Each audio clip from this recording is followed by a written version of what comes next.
Hey, Pro Archery Ballistics users, we've got a new printer that we've got a print button here for that's different than the D30 label printer. And this is the Epson LW-C610PX label printer.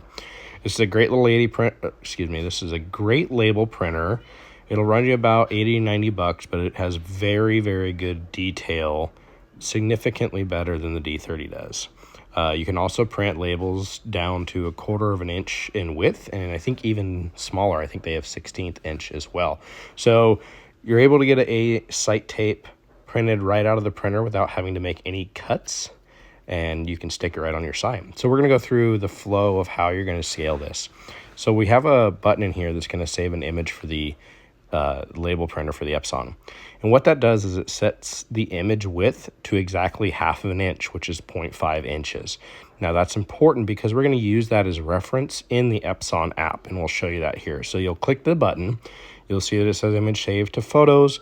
If it doesn't save to photos, make sure you go into your settings and turn the permission on to allow the app to save to your photos. You're then going to open up the Epson app. Inside the Epson app, you'll click new label, blank. You can select your size up here. Like I said, there's a 1/6, 1/4, 1/2. I currently used a 1/4 inch tape and just printed to see what it looked like. So you'll click OK on that. You'll click your image and you'll bring it in. Make sure you have the entire image selected and hit OK. You then want to rotate so that it's widthwise of the tape. We're going to make it a little bigger here. I like clicking on error differential. Now, when you actually connect the printer, the illustrated drawing here, or the print resolution, gets significantly better. So if we notice on the left-hand side, there's a 0.5 and a 0. So that's actually a 1/2 inch scale right there. So what I like to do is I set up this dashed line on 1/2 an inch, and then I scale to the top of the paper, which is where 0 starts. And we can get a little bigger here. So now we know we're exactly 1/2 an inch on our width for our tape here.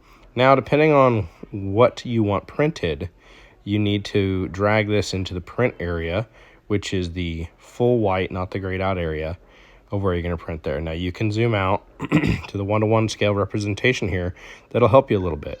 I would suggest making sure your farthest distance numbers are fully on the tape there, and kind of line up there. Now, when you go to, and again, I like the error differing here.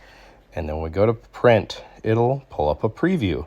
So you can actually see what you're printing here. If I don't like, or if I'm cutting something off, I can go back. I can move this around. Let's say I want it on the other side. Something of that nature. Again, go to print. Now I've got my dash marks on the other side, still showing all my digits. And you might even be able to center this like this and get a little bit on each side. Would not be my preferred, but it is an option there. So once you get this laid out, if you make sure that your scale, again on the left-hand side there, is exactly scaled to 0.5, because the app builds this image to 1/2 an inch. So when you scale that image to match that 1/2 an inch scale, it should always print correctly. This assumes that your scale on the app here is exactly 1 inch. Now, it's easy to be off by one value and not be right. And so if you're getting a tape that just doesn't quite match, it's probably because your scale isn't exact. This can be a little difficult to measure, but play with that number up 1 or down 1 and reprint and see if that fixes your issue.